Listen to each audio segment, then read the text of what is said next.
Welcome all students at forever chemistry classes. आज हम start करेंगे लेक्चर नंबर 2। लेक्चर नंबर 1 के अंदर हमने हेलो एल्केन तथा हेलो एरीन का परिचय देखा है, उन्हें सीखा है कि उनका वर्गीकरण किया है, वे क्या होते हैं, वो बहुत अच्छे से हमने लेक्चर नंबर 1 के अंदर कवर किया है। आज हम लेक्चर नंबर 2 के अंदर पढ़ेंगे एल्किल हैलाइड को बनाने की विधि। एल्किल हैलाइड को बनाने की विधि, method of preparation of alkyl halide.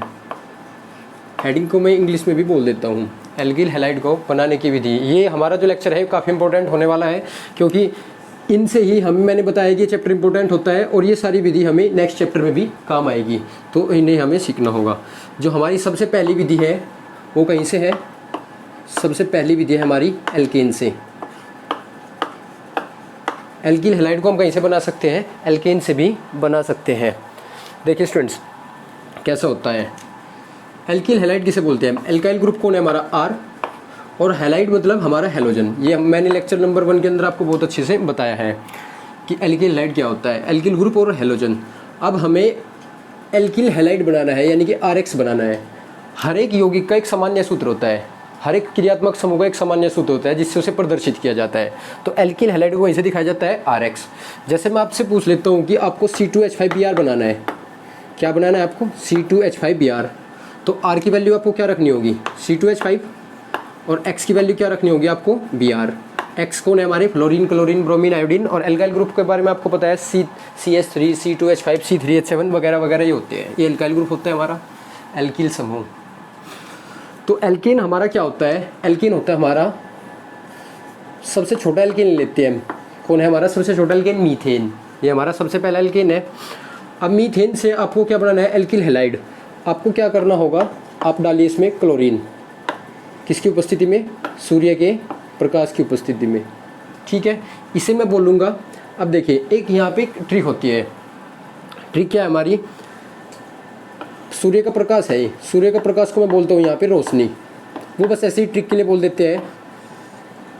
Chlorine के साथ अगर रोशनी हो, क्लोरीन के साथ अगर रोशनी है, तो क्या हमारा क्या तरीका होता है? हमारा तरीका ये होता है कि हाइड्रोजन हटाओ और हैलोजन लगाओ।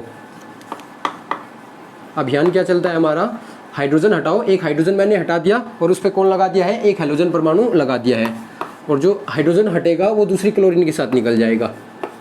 अभी तो डायरेक्ट मेथड हुआ याद करने का कि हमने एल्केन पे क्लोरीन की रिएक्शन कराई, हेलो सूर्य की प्रकाश की उपस्थिति में, और CH3Cl बना। ये हमारा क्या है? एल्काइल हैलाइड है। ये कौन सा एल्काइल हैलाइड है? R का मान कौन से वाला है? CH3 वाला। और X का मान कौन सा है? क्लोरीन वाला। कोई सा भी बना सकते हैं एल्केन यहाँ पे, फिर उसी के अकॉर्डिंग लेना होगा। जैसे हमें यहाँ पे 2 कार्बन का यौगिक बनाना है, तो यहाँ पे 2 कार्बन की एल्केन लेनी होगी, वो होगी C2H6। ये तो आपको पता है बेसिक सा। क्या होता है? एल्केन में अगर क्लोरीन के साथ रोशनी लगा देते हैं, एल्केन में अगर क्लोरीन के साथ रोशनी लगा देते हैं, तो क्या अभियान चलता है? हाइड्रोजन हटाओ और हैलोजन लगाओ। ये हो गया। अब देखिए, एल्केन का हैलोजिनीकरण करने से, एल्केन का हैलोजिनीकरण करने से एल्किल हैलाइड को प्राप्त किया जाता है। हैलोजिनीकरण का मतलब है हैलोजन का जुड़ना। अब हैलोजन कौन कौन है हमारे?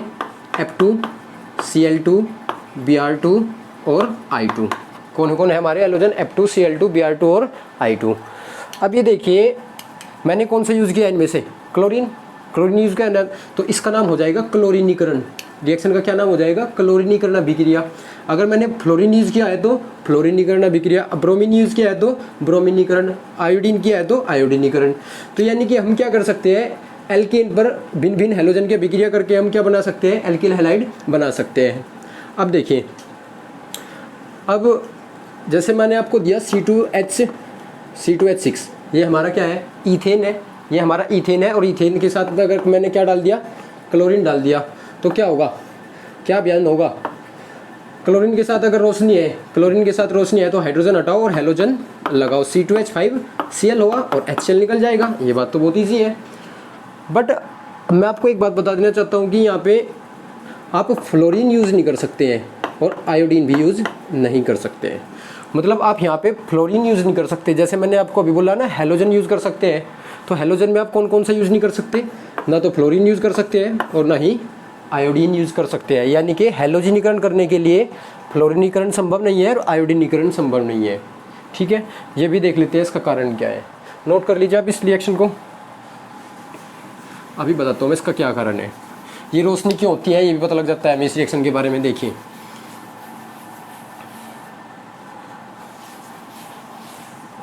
हमारे पास में ये था CH4 और मैंने इस पे लगाया था Cl2 और हमें इससे मिला था रोशनी की उपस्थिति में CH3Cl और HCl। ये तो होता है डायरेक्ट रिएक्शन को जानना, सीधा विक्रिया को आपने देखा याद कर लिया। एक होती है रिएक्शन की क्रियाविधि।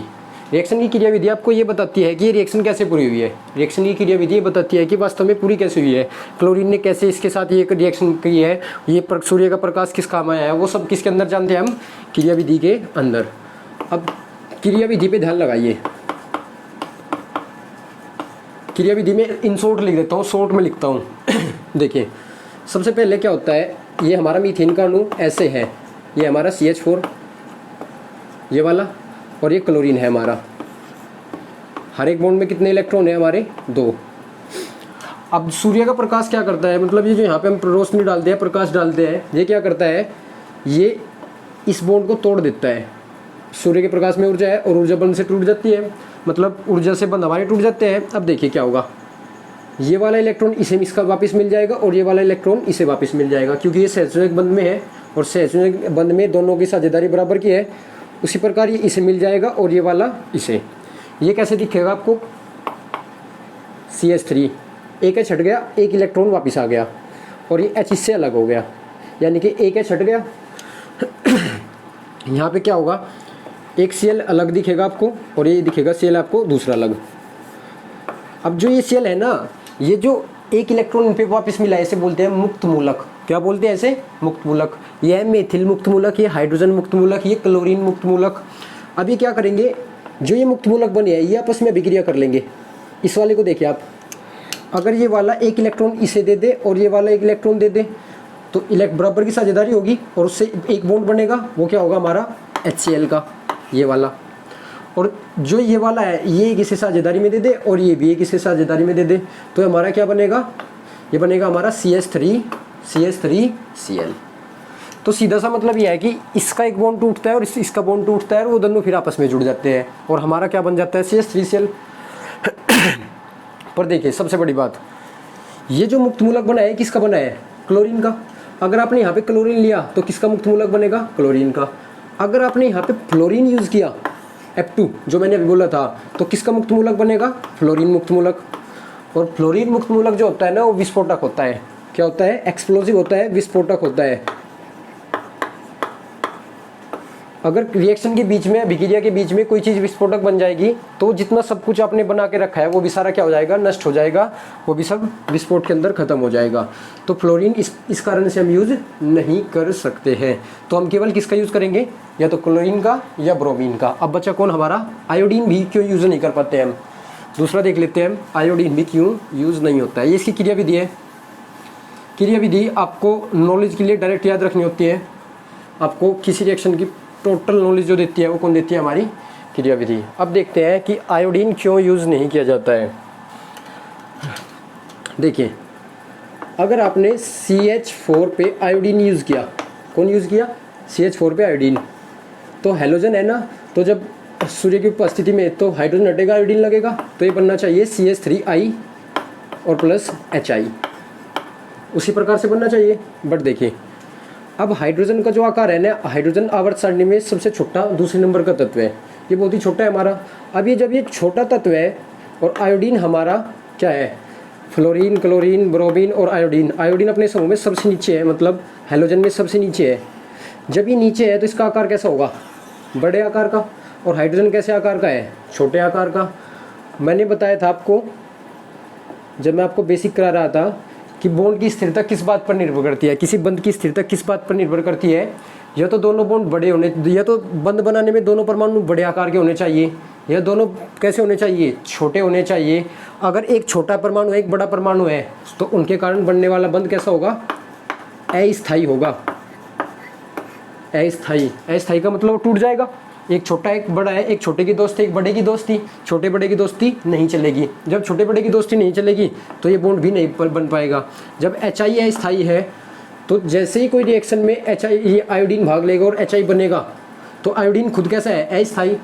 और जो चीज़ें अस्थायी होता है वो बनना पसंद नहीं करती, तो बनना पसंद नहीं करेगी तो रिएक्शन वापस कहाँ चली जाएगी, उसी डायरेक्शन में। तो ये अभिक्रिया वापस चली जाती है, वापस चलने को बोलते हैं हम उत्क्रमणीय अभिक्रिया। ये रिएक्शन कैसे चली जाती है, उसी दिशा में। तो CH4 आयोडीन के साथ रिएक्शन करके रिएक्शन ही शो नहीं करता है, क्योंकि उससे बनने वाले उत्पाद को अस्थिरता मिलती है। तो अधिकांश हम कौन यूज़ करेंगे, अधिकांश हम यूज़ करेंगे क्लोरीन और ब्रोमीन। जैसे देखिए एक एग्जांपल और बता देता हूँ, फिर दूसरी विधि देखेंगे। ये है हमारा CH3 CH2 और ये क्या है हमारा CH3। ये क्या हमारा प्रोपेन है ना, 3 कार्बन सिंगल बॉन्ड प्रोपेन है। आपने इस पर क्लोरीन डाला और क्या सूर्य की प्रकाश की उपस्थिति में क्या चलेगा, आप बताओ क्या नारा है हमारा, हाइड्रोजन हटाओ और हैलोजन लगाओ। CH3 CH2, एक हाइड्रोजन हटा दिया मैंने यहाँ से, 3 है ना, एक हटा दिया, यहाँ पे Cl लगा दिया और एक HCl बाहर निकल जाएगा। ओके स्टूडेंट्स, तो ये तो बहुत आसान है कि एल्केन से कैसे बनाएंगे, या तो क्लोरीनीकरण के द्वारा या ब्रोमीनीकरण के द्वारा।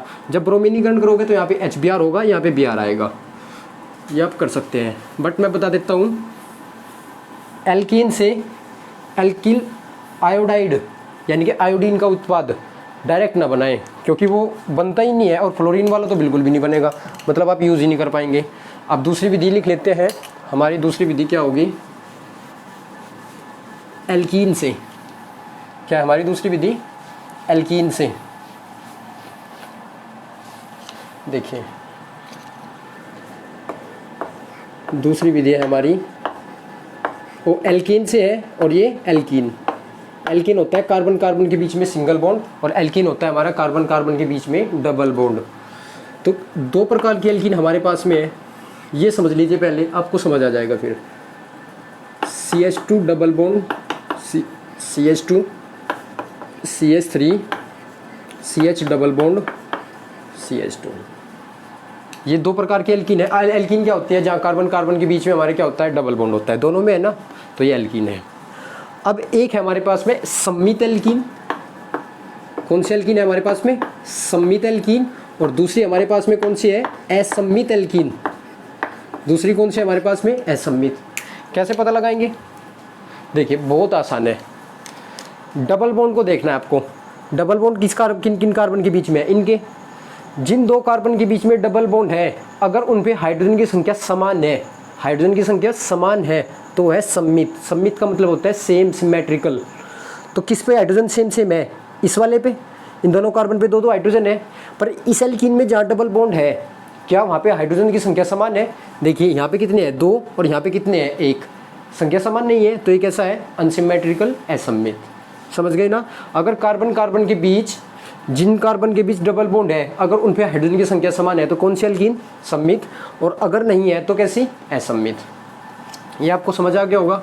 अब हम जो एल्किल हैलाइड बनाएंगे, हेलो एल्कीन वाले चैप्टर में जो एल्किल हैलाइड हम बनाएंगे, वो सबसे पहले हम जो एल्कीन बनाएंगे वो पहले किससे बनाना सीखेंगे, सम्मित एल्कीन से। ये है हमारा CH2 डबल बॉन्ड CH2। अब देखिए, अब आपको क्या बनाना है, इससे 2 कार्बन वाला है ना, तो सपोज करिए कीजिए कि आपको CH3 CH2 Cl बनाना है। क्या बनाना है, CH3 CH2 Cl।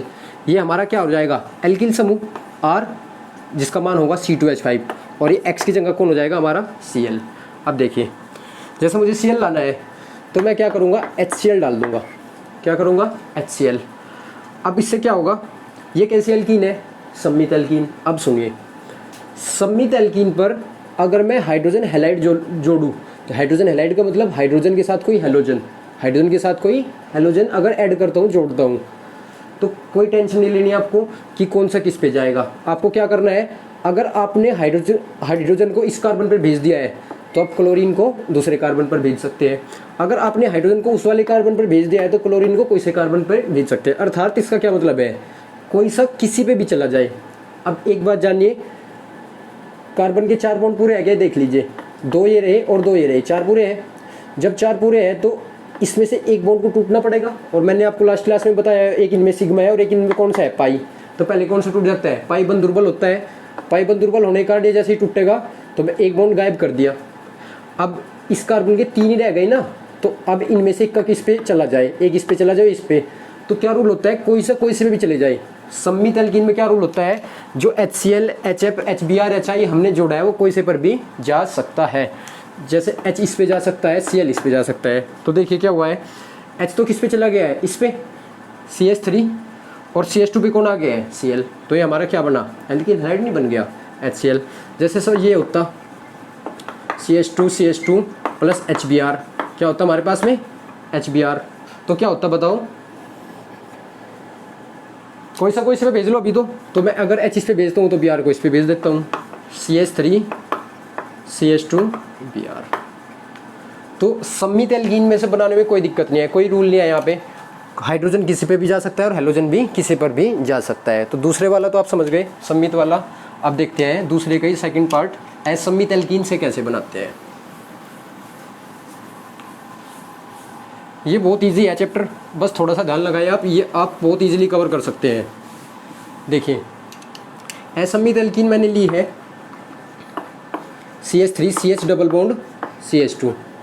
असम्मित है ना, एक कार्बन पे जिन 2 कार्बन के बीच में डबल बॉन्ड होता है उनके हाइड्रोजन देखने होते हैं, अलग अलग है तो असम्मित है। अब देखिए, अब मैं इस पे HCl डालता हूँ, क्या करता हूँ, HCl डालता हूँ। तो HCl डालने के बाद अब सबसे पहली प्रॉब्लम ये कि ये 3 कार्बन है, इनमें से कौन सा कहाँ पे जाके जुड़ेगा, सबसे पहली बात। अब देखिए, अगर किसी कार्बन की चेन में सिंगल बॉन्ड भी है और डबल बॉन्ड भी है, और आपने उस पर HCl, HBr, HF, HI जो भी डालना है, तो याद रखना सबसे पहले रिएक्शन उन 2 कार्बन पे होगी जहाँ डबल बॉन्ड है। कारण ये सारे क्या है, सिग्मा सिग्मा सिग्मा सिग्मा, और यहाँ एक सिग्मा भी है और एक पाई भी है। तो पहले रिएक्शन करने के लिए कौन सा बॉन्ड टूटता है, जो दुर्बल है, और दुर्बल कौन है हमारा, पाई वाला। तो पहले यहाँ पे रिएक्शन होगी, जैसे ही टूटेगा तो एक इस पे आ जाएगा, एक इस पे आ जाएगा। अब वो कौन किस पे जाता है वो कहाँ से पता लगेगा, ऊपर से। अभी बताता हूँ यहाँ से। अब देखिए, जैसे आपने कौन डाल दिया है, HCl डाल दिया है। अब आपको ये पता करना है कि क्या बनने वाला है। असम्मित एल्कीन पर HCl का योग किस किस पर होगा, इसे कौन समझाता है, मार्कोनिकॉफ का नियम। मार्कोनिकॉफ का नियम 11वीं क्लास में होता है, एक बार मैं आपको बता देता हूँ, यहाँ तो आपको ट्रिक से बताऊँगा। जो अमीर है वो और अमीर हो जाएगा, यही मार्कोनिकॉफ का नियम है। अब समझिए कि इसका क्या मतलब है। अब इसके पास में H है और इसके पास में भी H है। इसके पास में कितने H है, 1, और इसके पास में कितने H है, 2। यहाँ पे जो हमने डाला है उसमें भी H है। तो H उस पे जाएगा जिस पे H की संख्या पहले से ही ज़्यादा है। H उस पे जाएगा जिस पे H की संख्या पहले से ही ज़्यादा है। तो बताइए किस पे जाएगा, इस पे 2 हाइड्रोजन है, 1 हाइड्रोजन है, तो ये वाला H किस पे चला जाएगा, इस वाले पे, और एक क्लोरीन किस पे चला जाएगा, इस पे। उधर क्यों नहीं गया, क्योंकि पहले डबल बॉन्ड वाले पे होती है। तो देखिए प्रोडक्ट क्या होगा आपका, CH3 CH, ये Cl आ गया इस पे, और एक बॉन्ड टूट जाएगा और ये क्या बन जाएगा, CH3। इस पे कौन आ गया, हाइड्रोजन। मार्कोनिकॉफ का नियम क्या है, मार्कोनिकॉफ का नियम यह है कि हाइड्रोजन उस पे जाता है जिस कार्बन पे जाता है जिस कार्बन पे हाइड्रोजन की संख्या पहले से ही ज़्यादा है। अर्थात हाइड्रोजन वहीं पे जाएगा जहाँ पहले से अमीर ही है, पहले जहाँ पे हाइड्रोजन ज़्यादा है वहीं पे चला जाएगा। तो क्या नारा है, जब भी असम्मित एल्कीन पर हाइड्रोजन हैलाइड का योग कराना है तो हाइड्रोजन उस कार्बन पे जाता है जहाँ पे पहले से हाइड्रोजन ज़्यादा है। कर लोगे ना आप ये, या आप इससे बना सकते हैं। तो अमीर और अमीर हो जाएगा, वो कार्बन और अमीर हो जाएगा। जैसे CH3 C double bond CH CH3 और CH3। अब देख लेते हैं, 4 पूरे हैं ना, 3 4 ठीक है। अब देखिए, अब मैंने इस पे HCl डाला ना, रिएक्शन क्या होगी, रिएक्शन बताइए क्या होगी। अब असम्मित है क्या, इस पे 1 हाइड्रोजन है, इस पे कितना हाइड्रोजन है, 0। तो क्या असम्मित एल्कीन पर अगर हाइड्रोजन हैलाइड का योग करना हो तो क्या नियम है, मार्कोनिकॉफ का नियम। और मार्कोनिकॉफ का नियम क्या बताता है, अमीर और अमीर हो जाएगा। तो H उस पे जाएगा जिस पे पहले से H ज़्यादा है, और दूसरा जो उसके साथ में ये प्लस वाला होता है और ये माइनस वाला होता है। तो प्लस वाला मतलब हाइड्रोजन, और माइनस वाला किस पे जाता है, जिस पे कार्बन की संख्या कम है। CH3 इस पे CH3 पहले से ही है, इस पे एक और हाइड्रोजन आ गया, इस पे कौन आएगा Cl, और इस पे कौन है पहले से यहाँ पे CH3। समझ गई ना। मार्कोनिकोव का नियम क्या है, असममित एल्कीन पर हाइड्रोजन हैलाइड का अगर योग कराना है तो H को उस कार्बन पर भेजेंगे, डबल बॉन्ड के उस कार्बन पर भेजेंगे जिस पर कार्बन की संख्या पहले से ही अधिक है। चलो ये तो बहुत आसान है, इसे तो आप कर सकते हैं। बट NCERT जो है ना, NCERT में क्वेश्चन होते हैं और वो क्वेश्चन डायरेक्ट आपसे नहीं होंगे, उसके लिए आपको क्या करेगा, थोड़ा घुमाएगा। जैसे ये यौगिक है हमारे पास में CH3 CH double bond CH2, ये मैंने सबसे पहले ये असममित का उदाहरण दिया है आपको। इस पर मैंने HCl डाला था तो आपने अभी देखा क्या बना था हमारा CH3, ये Cl आ गया था इस पर, और ये कौन हो गया था हमारा CH3। मार्कोनिकोव का नियम। अब देखिए इस कंपाउंड का नाम है, ये प्रेफिक्स है, नंबरिंग करो 1 2 3, ये 2 पे कौन है क्लोरो, तो ये हमारा कौन है 2 क्लोरोप्रोपेन, 2 क्लोरोप्रोपेन है ये हमारा। अब सपोज करो इसका नाम देख लेते हैं, ये क्या है हमारा, दिस इज प्रोपीन, 3 कार्बन के साथ एक डबल बॉन्ड, ये वाली है ना।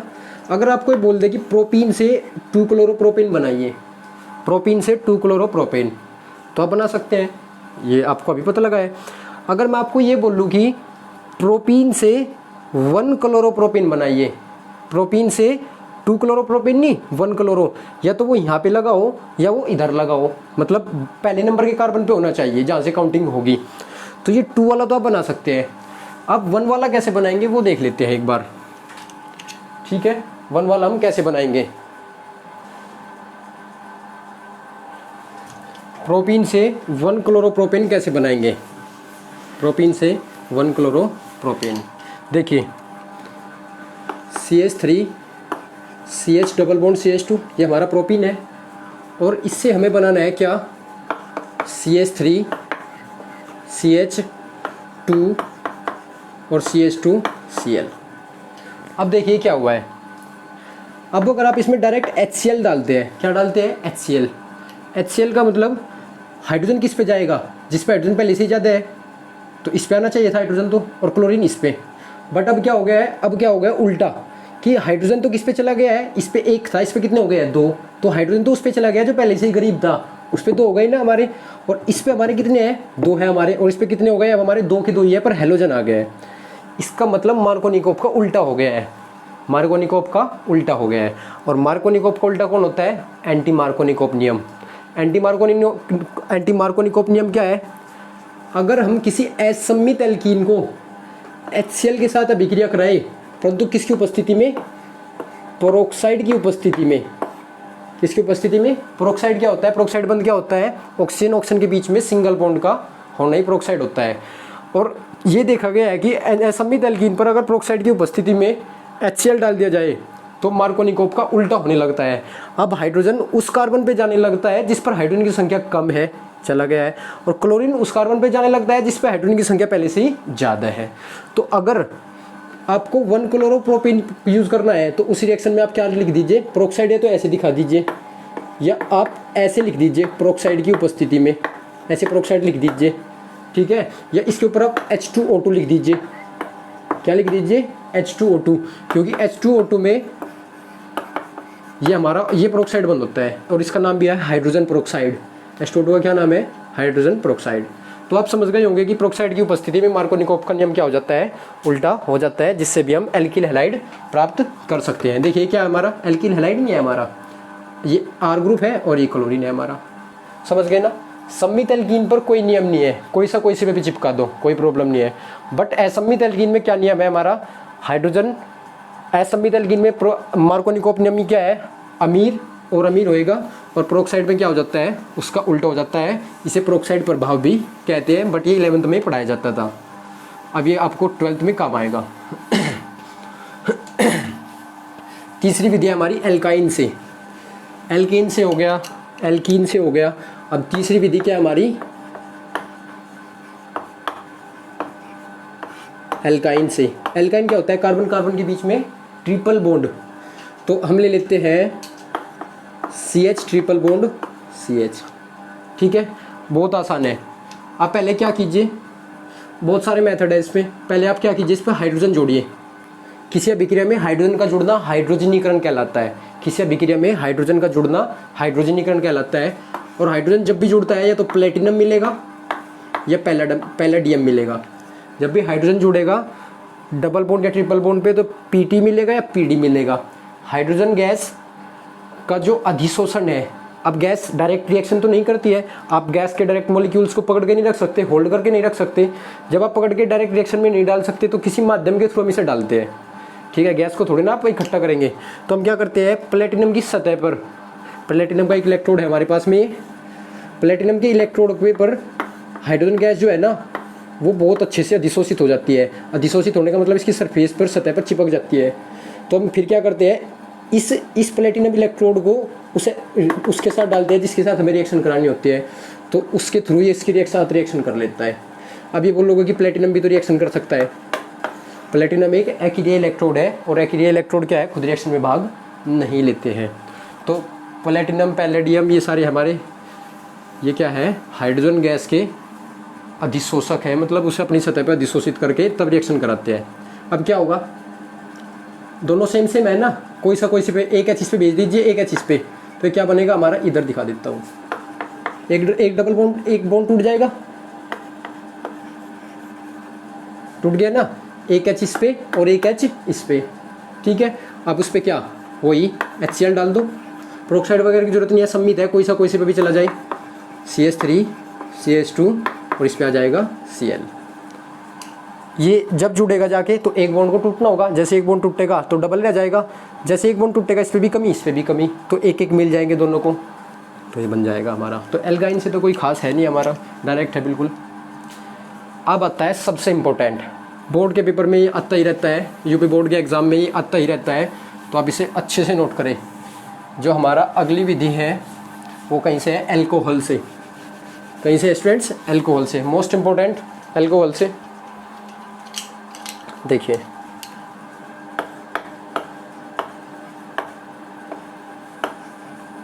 अगली विधि है हमारी एल्कोहल से। एल्कोहल कौन सी है हमारी, एल्कोहल क्या होती है हमारी, ROH क्या है हमारी, एल्कोहल। देखिए अब यहाँ पे बहुत अच्छा है, बहुत सारी मेथड है, क्या डाल दीजिए, PCl5। अब PCl5 का एक नारा है, PCl5 लगा डाला तो OH की लाइफ झिंगा लाला, PCl5 लगा डाला तो OH की लाइफ झिंगा लाला। अब समझिए इसका क्या मतलब है। अगर PCl5 लगाओगे भी तो PCl5 कहीं में काम आता है OH को हटाने में। वैसे डिटेल में क्रिया विधि सिखाऊंगा तब बहुत अच्छे से बताऊंगा। एल्कोहल फिनोल ईथर की रिएक्शन है, देखिए एल्कोहल है ना, तो ये पढ़ाई जाती है कहाँ पे, डिटेल में जो पढ़ाई जाएगी एल्कोहल के अंदर पढ़ाई जाएगी, तो वहाँ पे मैं आपको बताऊंगा PCl5 का कैसे कार्य करता है। अभी तो मैं आपको डायरेक्ट, क्योंकि हम बना कुछ और रहे हैं ना, टॉपिक कुछ और है, तो इसलिए उस टॉपिक पे अभी नहीं जा सकते। तो PCl5 क्या करता है, OH को हटा देता है। क्या नारा चलता है, PCl5 लगा डाला तो OH की लाइफ झिंगा लाला। कैसे करता है, OH हटा देता है और उस पर कौन लगा देता है, Cl। कौन लगा देता है, Cl। PCl5 का काम है OH को हटाना, Cl को लगाना। कैसे, वो देखिए, इसके O को जो हटाएगा वो तो हटाएगा POCl3 के रूप में, आ गया ना, O तो खींच के लिया है वहाँ से, और इसका जो H हटाएगा वो हटाएगा HCl के रूप में, H भी आ गया। अब देखिए, 1 क्लोरीन, 3 क्लोरीन और 4 क्लोरीन, 5 हुई ना, 3 और 1 4 और 1 5, 5 की 5 यूज हुई है। फॉस्फोरस भी हमारा यूज हो गया है, और O और H भी हमारे, H और O भी हमारे बाहर आ गए हैं POCl3 और HCl के रूप में। जब भी PCl5, ये इंपॉर्टेंट है इसलिए डिटेल में बता रहा हूँ, जब भी PCl5 डालोगे तो जो O हटेगा वो तो हटेगा POCl3 के रूप में, जो H हटेगा वो हटेगा HCl के रूप में, और वहाँ पे कौन आ जाएगा, Cl। तो OH को हटाना और Cl को लगाने का काम कौन करता है हमारा, PCl5। तो PCl5 की रिएक्शन आप याद रख पाएंगे। इसका तो एक ट्रिक भी है जो मैंने आपको भी बोल लिया है, PCl5 लगा डाला तो लाइफ, तो OH की लाइफ झिंगा लाला, मतलब ये हट जाएगा। देखिए अब इसके बहुत सारे भाई हैं, आप क्या डाल सकते हैं, PCl3 भी डाल सकते हैं। क्या डाल सकते हैं, PCl3। अगर आप PCl5 अगर आपको याद नहीं है तो PCl3 डाल दीजिए। उसका भी काम क्या होगा, वो भी OH को हटाएगा और Cl को लगाएगा। यानी कि अगर OH के सामने PCl5, PCl3, SOCl2 sulphuryl chloride, इसके साथ में प्रीडीन भी डालते हैं थोड़ी सी, क्या डालते हैं, पिरिडीन भी डाल देते हैं, पिरिडीन। वैसे आपको अभिक्रिया विधि जब समझाऊंगा ना तो पिरिडीन का क्या यूज होता है वो बताऊंगा। ये तीनों ग्रुप ऐसे हैं, ये तीनों ग्रुप ऐसे हैं जो क्या करते हैं, इनकी रिएक्शन लिख देता हूँ मैं। ये सब क्या करते हैं, ROH, OH को हटाना और Cl को लगाना, इसमें निकलता है H3PO3। पूरी डिटेल में समझाऊंगा, डोंट वरी कि ये कैसे हुई है। 3H है ना, तो यहाँ पे 3 लगा दीजिए, और 3H करने के लिए आपने जैसे 3 लगाए, R3 हो गए तो यहाँ पे भी 3 लगा दीजिए। अब इसमें क्या होता है, OH हटेगा और Cl लगेगा, सबका एक कॉमन रूल ये है। अब इसमें बनेगी SO2, O2 हो जाएगी ना, SO2 और HCl हो जाएगा। ओवरऑल देखिए मुख्य उत्पाद क्या है हमारा, RCl, यानी कि OH को हटाकर Cl लगाना होता है तो PCl5, PCl3 और एक कौन है हमारा, SOCl2, सल्फ्यूरिल क्लोराइड। पिरिडीन की चीज़ में थोड़ी सी हमें मात्रा डालनी पड़ती है, ठीक है, देख लीजिए। अब यहाँ पे क्वेश्चन है, ये क्वेश्चन यूपी बोर्ड में आया हुआ है। हमारा क्वेश्चन क्या है, ये 3 विधि है एल्किल हैलाइड बनाने की, एल्कोहल से एल्किल हैलाइड बनाने की 3 मेथड है हमारे पास में। हमें एल्किल हैलाइड बनाना है जो कि एक ही उत्पाद है और हम 3 अलग अलग विधि से बनाते हैं। तो क्वेश्चन ये था कि, वो क्वेश्चन बता देता हूँ मैं क्या था, कि एल्कोहल से एल्किल हैलाइड बनाने के लिए PCl5 या SOCl2 में से कौन सी विधि अच्छी होगी, मतलब एक बेस्ट मेथड माना जाएगा। तो ये क्वेश्चन था वो। अब मैं तीनों के भी कंपेयर करूँ तो भी हम क्वेश्चन कर सकते हैं। अगर आपसे कभी भी बनाने की विधि में कोई क्वेश्चन पूछता है इस प्रकार का कि हमारे पास में एक चीज़ को बनाने के 5 विधि है, तो 5 विधि में से हम कैसे छांटेंगे कि सबसे बढ़िया विधि कौन सी है। अगर ऐसा क्वेश्चन आपको दे देता है तो आप कैसे करेंगे। अब ये पूछ रहा है कि इन तीनों विधि में एल्कोहल से एल्किल हैलाइड बनाया तो PCl5 से करे या PCl3 से करे या SOCl2 से करे, तीनों बनाएंगे वही, तो कौन सी विधि अच्छी है। तो अगर ऐसा क्वेश्चन आता है तो इन सब के आंसर एक ही होते हैं। वो देखिए क्या, जिस अभिक्रिया में, लिखना नहीं आपको, इस समझना है, जिस अभिक्रिया में उत्पाद वाली साइड में मतलब इस वाली साइड में जो बने हैं, गैसों की संख्या अधिक हो, गैस ज़्यादा हो, मतलब गैस हो, तो विधि अच्छी मानी जाएगी। इसका क्या मतलब है, देखिए POCl3 एक ठोस यौगिक है, HCl एक गैस है, ठीक है।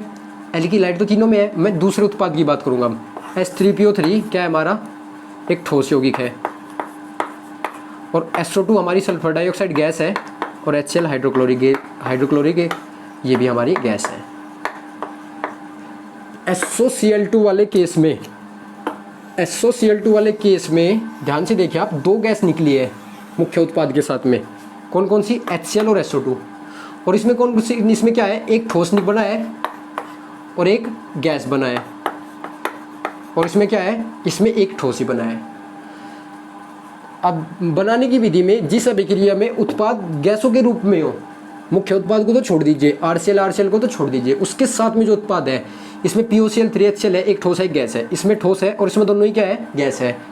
जो गैस वाला मेथड होगा वो सबसे बेस्ट मेथड माना जाता है, वो सबसे अच्छी विधि मानी जाती है। रीजन,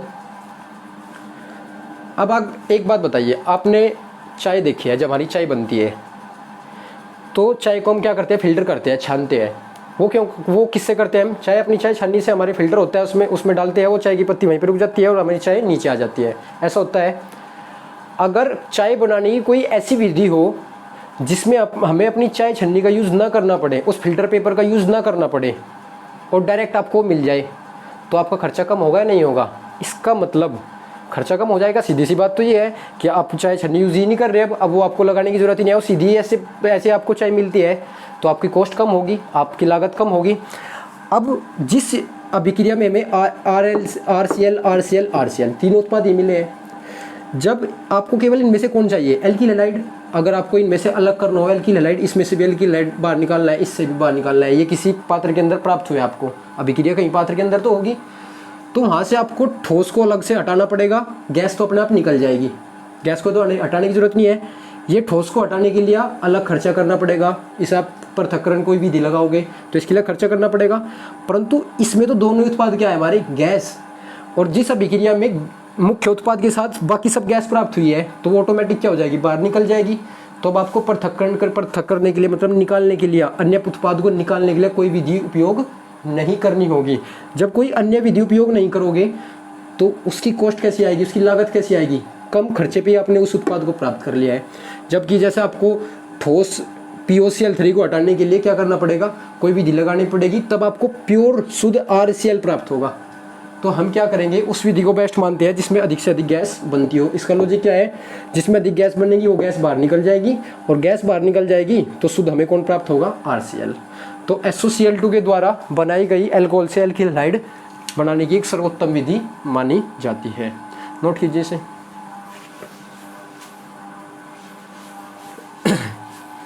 कर सकते हैं ना आप इसे, ये बहुत इजी है हमारा।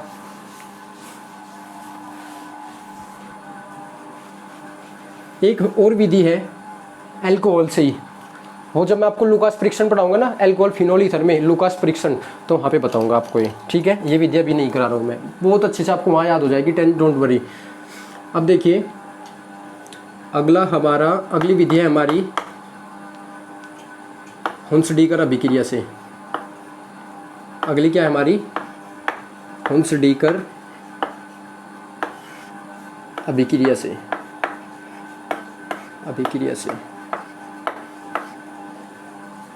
अब जो ये टॉपिक होते हैं ना, हुंसडीकर अभिक्रिया, सिमट अभिक्रिया, कोई भी हुई है हमारी, जो भी मतलब अभिक्रिया के नाम से आती है, जो अभिक्रिया होती है हमारी, इन अभिक्रियाओं का एक बात ध्यान रखिए, इन्हें हम बोलते हैं नेम रिएक्शन। नेम रिएक्शन का मतलब समझिए, किसी साइंटिस्ट के आधार पर रिएक्शन, किसी साइंटिस्ट के नाम के आधार पर रिएक्शन है। अब ये किसके नाम के आधार पर है, हुंसडीकर, तो ये हुंसडीकर द्वारा दी गई है, ठीक है। तो ये हुंसडीकर ने दी है, तो इस अभिक्रिया का नाम है हुंसडीकर अभिक्रिया। अब ये हमारी 40 के आसपास है, कितनी है, 40 के आसपास है हमारी नेम रिएक्शन 12th के अंदर। तो ये सारी नेम रिएक्शंस आप इंपॉर्टेंट करें, क्योंकि ये सारी हमारी अलग से 2 या 3 से ज़्यादा हमारी बोर्ड के पेपर के एग्जाम में आती है, डायरेक्ट आए चाहे इनडायरेक्ट आए, 3, 4, 5 तक भी आ जाती है। तो सबसे पहले हुंसडीकर कहीं के लिए उपयोग कर रहे हैं, एल्किल हैलाइड को बनाने के लिए। देखिए मैं रिएक्शन बता देता हूँ, रिएक्शन क्या है। जब सिल्वर का कार्बोक्सिलिक लवण, ये क्या है, सिल्वर चांदी, और ये क्या है, कार्बोक्सिलिक अम्ल है ना, RCOOH क्या होता है हमारा, कार्बोक्सिलिक अम्ल होता है ना। अब इसमें से मैंने किसे हटा दिया है, H को, और क्या लगा दिया इस पे, Ag। तो अब ये क्या है, सिल्वर का कार्बोक्सिलिक लवण। कैसे प्राप्त किया होगा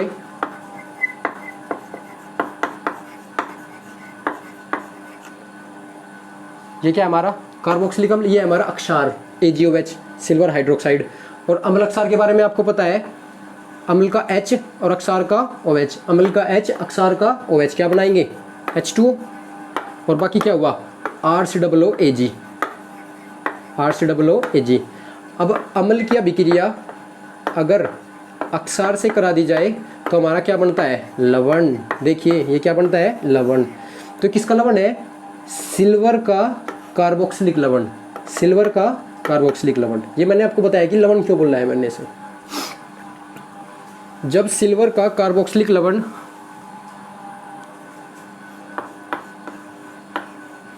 ब्रोमीन द्रव के साथ कार्बन टेट्राक्लोराइड की उपस्थिति में गर्म किया जाता है तो एल्किल ब्रोमाइड RBr, देखिए ये हमारा एल्किल हैलाइड है ना, और AgBr और CO2, ये 3 उत्पाद हमारे प्राप्त होते हैं।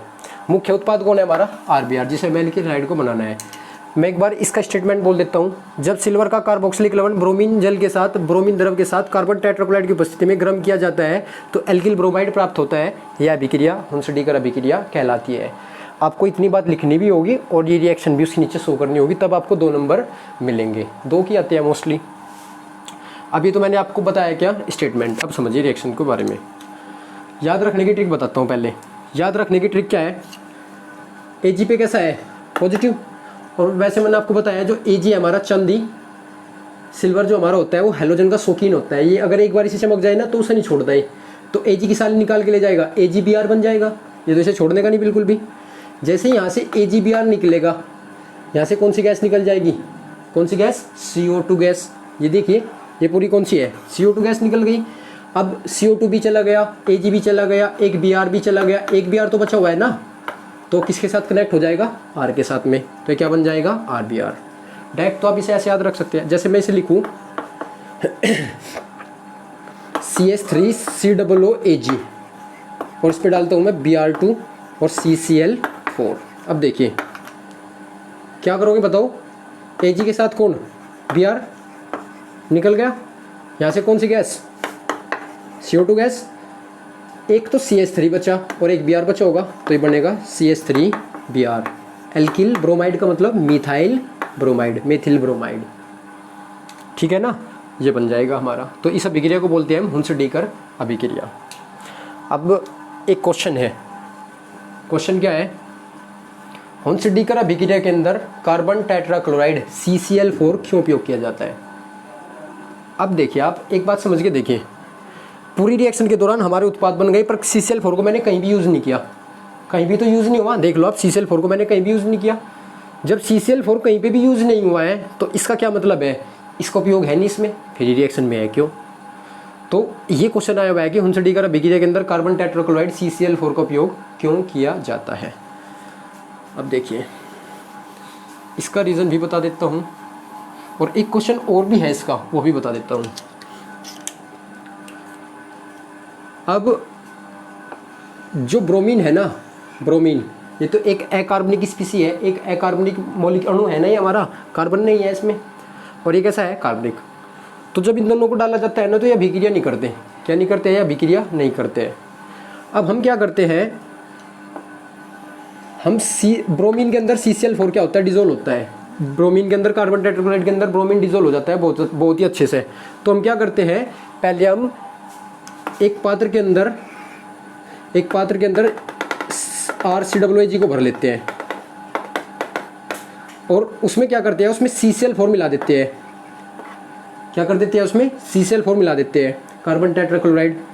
कार्बन टेट्राक्लोराइड एक द्रव है जो कि विलायक की तरह कार्य करेगा, विलायक मतलब जो घोलता है, विलायक मतलब जो घोलता है।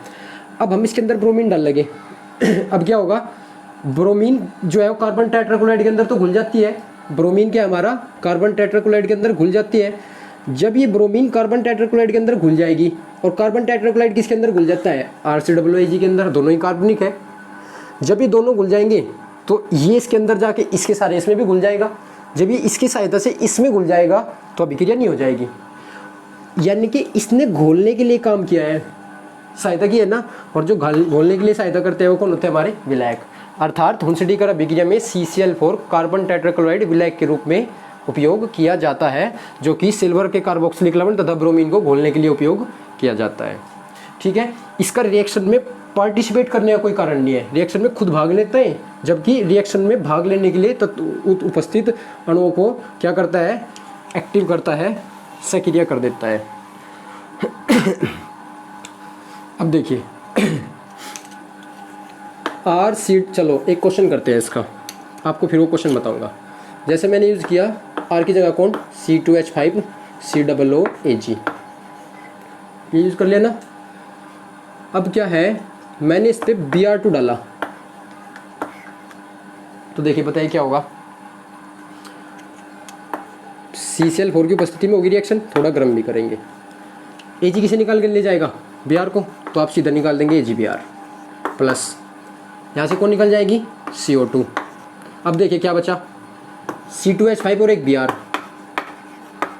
ये हमारा अभिक्रिया का मुख्य उत्पाद होगा। ये तो डायरेक्ट है। क्वेश्चन क्या है दूसरा, क्या मैं C2H5COOAg या कोई भी सिल्वर का कार्बोक्सिलिक लवण, एक मिनट, ये जो हमारा क्या होता है, कोई भी सिल्वर का कार्बोक्सिलिक लवण लिया मैंने, और मैंने इस अभिक्रिया में ब्रोमीन की जगह पे यहाँ पे सपोज करो फ्लोरीन यूज़ कर दिया। मैंने ऐसा क्या सोचा, मैं RF बनाना चाहता हूँ हुंस-डीकर की सहायता से। अब क्वेश्चन ये है, क्या हुंस-डीकर अभिक्रिया की सहायता से एल्किल फ्लोराइड बनाए जा सकते हैं। एल्किल फ्लोराइड का मतलब RF, आप बोलोगे यहाँ पे F2 यूज़ कर दीजिए, तो ऐसा नहीं होता है। अगर मैं यहाँ पे F2 यूज़ करता हूँ, और जब आप इस अभिक्रिया की क्रियाविधि पढ़ेंगे, जब आप इस अभिक्रिया की क्रियाविधि पढ़ेंगे, जल्दी ही आपको चैनल पे एक क्रिया विधि के नाम से, मैकेनिज्म के नाम से एक अलग प्लेलिस्ट मिलेंगी, उसमें जाके आप जब इसकी हुंसडीकर अभिक्रिया की क्रिया विधि देखेंगे तो क्रिया विधि में आपको पता लगेगा इसमें भी इस अभिक्रिया के बीच में क्या बनता है हमारा, वही मुक्त मूलक बन जाता है। कौन बन जाता है हमारा, मुक्त मूलक। और मुक्त मूलक, फ्लोरीन का मुक्त मूलक कैसे होता है, इसमें किसका बनेगा, Br का मुक्त मूलक। तो ब्रोमीन का मुक्त मूलक तो खतरनाक नहीं होता, बट फ्लोरीन का मुक्त मूलक कैसा होता है, विस्फोटक। तो फिर से अभिक्रिया नष्ट हो जाएगी। अर्थात हुंसडीकर अभिक्रिया में, हुंसडीकर अभिक्रिया की सहायता से एल्किल फ्लोराइड नहीं बनाए जा सकते हैं, क्योंकि अगर एल्किल फ्लोराइड बनाने के लिए फ्लोरीन यूज़ किया तो फ्लोरीन से बनने वाला कौन, फ्लोरीन मुक्त मूलक बनेगा, और वह फ्लोरीन मुक्त मूलक विस्फोटक होगा, जिसकी वजह से पूरा अभिकर्मक, पूरी अभिक्रिया नष्ट हो जाएगी। इस वजह से हम फ्लोरीन यूज़ नहीं कर पाएंगे, और फ्लोरीन नहीं यूज़ कर पाएंगे तो एल्किल फ्लोराइड भी नहीं बना सकते हैं हुंसडीकर की सहायता से। बाकी कोई भी अदर मेथड यूज़ करेंगे, जैसे हमारे पास में है दूसरे मेथड है हमारे पास में, वो यूज़ कर सकते हैं। ठीक है, हुंसडीकर कर लोगे ना। सिल्वर का कार्बोक्सिलिक लवण ब्रोमीन द्रव के साथ कार्बन टेट्राक्लोराइड की उपस्थिति में गर्म करते हैं तो एल्किल ब्रोमाइड प्राप्त होता है। अभिक्रिया का नाम हुंसडीकर अभिक्रिया। अब ये बहुत अच्छे से आप सीख जाएंगे धीमे धीमे। अगला हमारा जो है, अगली विधि जो हमारी है फिंकलस्टीन, फिंकलस्टाइन अभिक्रिया। अगली अभिक्रिया हमारी कौन सी है, फिंकलस्टाइन अभिक्रिया। फिंकलस्टाइन अभिक्रिया देखिए, फिंकलस्टाइन ये SN1 और SN2 पढ़ाने के बाद भी मैं आपको बताऊंगा, क्योंकि पूरी डिटेल में SN1 SN2 के बाद पढ़ी जाती है, और इससे नेक्स्ट लेक्चर ही SN1 SN2 का होगा हमारा, तो बहुत अच्छा लेक्चर होगा। अब फिंकलस्टाइन अभिक्रिया क्या है, जब एल्काइल हैलाइड की अभिक्रिया, अभी आप ये बोलोगे बना भी एल्काइल हैलाइड को बना रहे हो किससे, फिंकलस्टाइन से, और उपयोग भी किससे क्या कर रहे हो, क्या एल्किल हैलाइड ही। तो मैं आपको बता देता हूँ आपकी नॉलेज के लिए, फिंकलस्टाइन अभिक्रिया और श्वार्ट्ज अभिक्रिया ये दो है। अब अगली ये दो विधि है एल्किल हैलाइड को बनाने की। ये दोनों अभिक्रिया हैलोजन विनिमय, कौन सी हमारी ये, हैलोजन विनिमय अभिक्रिया। कौन सी अभिक्रिया है हमारी, यह है हमारी हैलोजन विनिमय अभिक्रिया। हैलोजन मतलब x, fluorine, chlorine, bromine, iodine कुछ भी। विनिमय का मतलब होता है बदलना, आपस में बदल लेना। अब यहाँ पे भी कोई हैलोजन होगा। फिंकलस्टाइन में हम कौन यूज़ करते हैं, Na। क्या यूज़ करते हैं, Na। और Na अगर आयोडीन यूज़ किया जाता है तो SN2 रिएक्शन होती है। अभी इससे अलग अगले इसमें बताऊंगा SN1 SN2 क्या होती है। और आयोडीन क्या है, प्रबल नाभिक नहीं है, वो पीछे से अटैक करता है और चप्पल मार के X को बाहर निकाल देता है। तो ये क्या बन जाएगा हमारा Ri, क्या बन जाएगा Ri, और Na के साथ कौन निकल जाएगा, NaX। अब इसे जनरल किसी को रिएक्शन से दिखा देता हूँ। जैसे मैंने लिया यहाँ पे CH3Cl, कौन लिया, CH3Cl, R की जगह CH3, X की जगह Cl, और यहाँ पे ले लिया है Na। अब देखिए NaCl के साथ रिएक्शन करेगा, NaCl बन जाएगा और CH3I बन जाएगा। वही तो हुआ है, I आएगा R ग्रुप के साथ में। तो ये इस अभिक्रिया को बोलते हैं फिंकलस्टाइन अभिक्रिया। फिंकलस्टाइन ने इसे दिया है, ठीक है। तो इसमें क्या होता है, जब एल्किल हैलाइड की अभिक्रिया सोडियम आयोडाइड के साथ कराई जाती है तो SN2 में अभिक्रिया होने के कारण आयोडीन बैक साइड से अटैक करता है। बैक साइड से मतलब पिछली साइड से अटैक करता है, वहाँ पे बताऊंगा क्यों होता है ऐसा। तो ये अटैक करने के बाद क्या करता है, एल्किल आयोडाइड प्राप्त होता है। कौन प्राप्त होता है, एल्किल आयोडाइड। अगर आपके याद हो, हमने सबसे पहली विधि पढ़ी थी RH, और उस पर मैंने बोला था आप आयोडीनीकरण नहीं कर सकते। क्यों, क्योंकि अगर आपने आयोडीनीकरण करा तो HI निकलेगा, और HI क्या होता है हमारा, अस्थायी। अगर HI हमारा अस्थायी है तो इसका क्या मतलब है कि हम इससे RI नहीं बना सकते।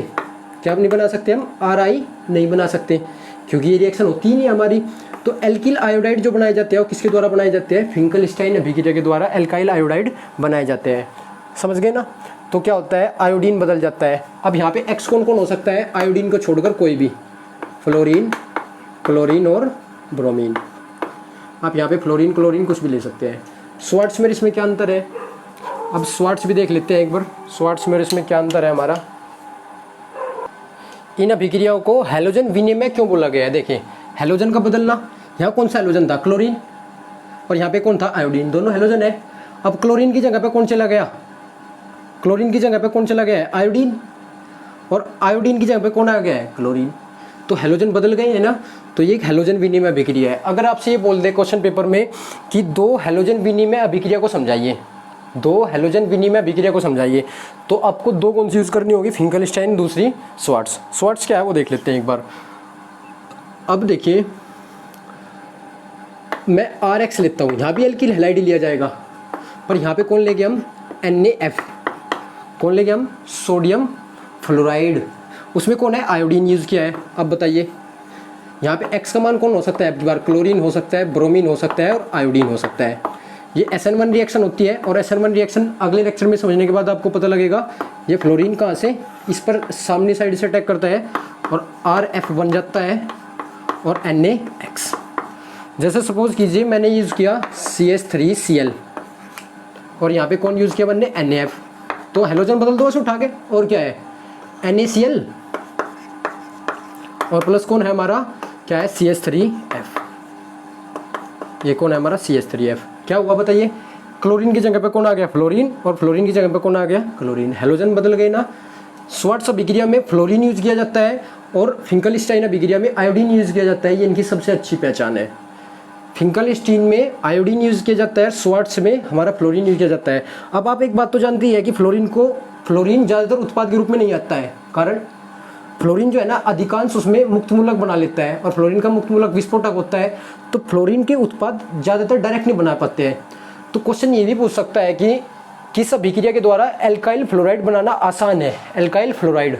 तो अगर उसमें ऑप्शन होता है कौन? स्वार्ट्स। तो ये ऑप्शन आप चूज़ कर सकते हैं। क्यों? क्योंकि स्वार्ट्स अभिक्रिया में हम कौन यूज़ करते हैं? फ्लोरीन यूज़ करते हैं, और वैसे भी मुक्त मूलक की अभिक्रिया नहीं है, ये हमारा कार्बोरेनाइन और कार्बोधनाइन वाली है, तो कार्बोधनाइन बनता है इस अभिक्रिया में। वैसे इसमें मुक्त मूलक नहीं होता है, वो अगले लेक्चर में आपको पता लग जाएगा। तो इससे भी हम क्या कर सकते हैं? इससे भी हम क्या बना सकते हैं? एल्काइल हैलाइड बना सकते हैं। ये बना हमारा मिथाइल फ्लोराइड बन गया है।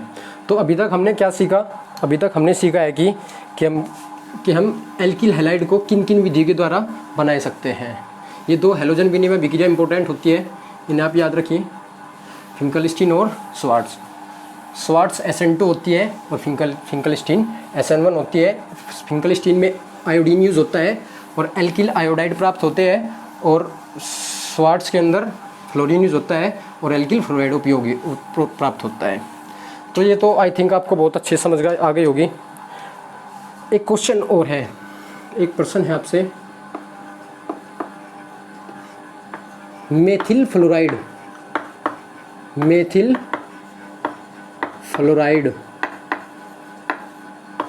सॉरी फ्लोराइड नहीं, आयोडाइड या एल्किल आयोडाइड। देखिए ऐसे लिख देता हूँ मैं, ओवरऑल लिख देता हूँ ना। एल्किल आयोडाइड को खुला छोड़ने पर, खुला छोड़ने का मतलब वातावरण में खुला छोड़ देने पर, एल्किल आयोडाइड को यानी कि RI को, ये एल्किल ग्रुप और ये आयोडीन, जैसे ये कौन हो सकता है? ये CH3I हो सकता है, ये हमारा C2H5I हो सकता है, ठीक है।